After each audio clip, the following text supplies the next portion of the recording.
హిందూ పురాణాల్లో బ్రహ్మ, విష్ణు, మహేశ్వరులు సృష్టి, స్థితి, లయలకు ప్రతీకలుగా భావిస్తారు. కానీ ఒకప్పుడు ఈ ముగ్గురిలో ఒకరైన బ్రహ్మదేవుడి 5వ తలను స్వయంగా పరమశివుడు నరికేశాడని పురాణాలు చెప్తున్నాయి. అసలు బ్రహ్మదేవుడికి 5 తలలు ఎందుకు వచ్చాయి?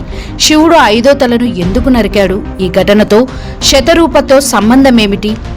మరి బ్రహ్మదేవుడికి ఆలయాలు చాలా తక్కువగా ఉండడానికి ఇది కదే కారణమా? ఈరోజు NOF మిస్టరీ ఛానల్లో ఈ ఆసక్తికరమైన పురాణ కథను తెలుసుకుందాం.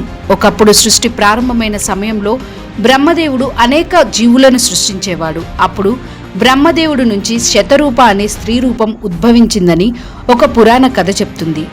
మొదట బ్రహ్మదేవుడికి 4 దిక్కులను చూసే 4 ముఖాలు ఉన్నాయి. శతరూప అత్యంత సౌందర్యవతి. ఆమె అందానికి ఆకర్షితుడైన బ్రహ్మ శతరూప ఎటు వెళ్లినా బ్రహ్మదేవుడు ఆమెను చూస్తూ ఉండేవాడట. ఆమె మీ పుత్రిక లాంటి దానిని అని చెప్పినా వినకుండా శతరూప పైకి వెళ్ళినప్పుడు కూడా ఆమెను చూడడానికి బ్రహ్మదేవుడికి మరో ముఖం ఏర్పడిందని కథనం.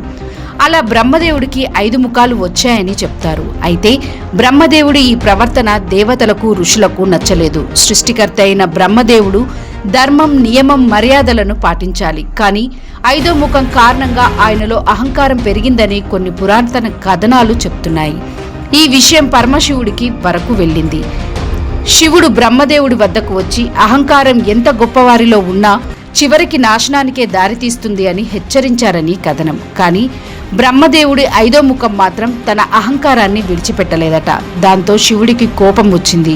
శివుడు తన ఉగ్రరూపాన్ని ధరించి బ్రహ్మదేవుడి 5వ తలను నరికేశాడని పురాణాల్లో ఒక ప్రసిద్ధ కథనం చెప్తుంది.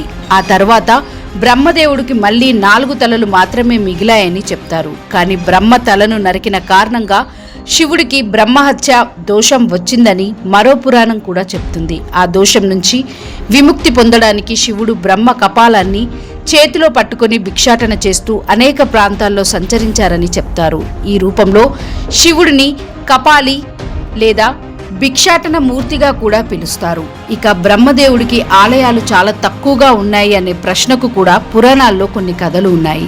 అందులో ఒక ప్రసిద్ధ కథ పుష్కర్ క్షేత్రానికి సంబంధించింది. రాజస్థాన్లోని పుష్కర్లో బ్రహ్మదేవుడు యజ్ఞం చేశాడని, ఆ యజ్ఞానికి సంబంధించిన సంఘటనల కారణంగా సావిత్రిదేవి బ్రహ్మదేవుడికి శాపం ఇచ్చిందని అక్కడి స్థల పురాణం చెప్తుంది. అందుకే భూమిపై బ్రహ్మదేవుడికి ఆలయాలు చాలా తక్కువగా ఉన్నాయని ఒక నమ్మకం. అయితే బ్రహ్మ 5వ తలను శివుడు నరికిన కథ బ్రహ్మ ఆలయాలు తక్కువగా ఉండడానికి కారణం అనే కథలు అన్ని పురాణాల్లో ఒకే విధంగా ఉండవు. వేర్వేరు పురాణాల్లో ఈ కథకు వేర్వేరు రూపాలు కనిపిస్తాయి. అందుకే దీనిని చారిత్రక సంఘటనగా కాకుండా హిందూ పురాణాల్లోని ఒక ప్రసిద్ధ ఆధ్యాత్మిక కథగా చూడాలి. ఈ కథ మనకు చెప్పే ముఖ్యమైన విషయం ఏంటంటే, ఎంత గొప్పవారైనా అహంకారానికి లోనైతే ధర్మం ముందు నిలబడరు. అందుకే బ్రహ్మదేవుడి 5వ తల కథను కేవలం ఒక పురాతన సంఘటనగా కాకుండా అహంకారంపై ధర్మం సాధించిన విజయానికి ప్రతీకగా కూడా కొందరు భావిస్తారు. ఇదే శివుడు బ్రహ్మదేవుడి 5వ తలను ఎందుకు నరికాడో ప్రసిద్ధ పురాణ కథ.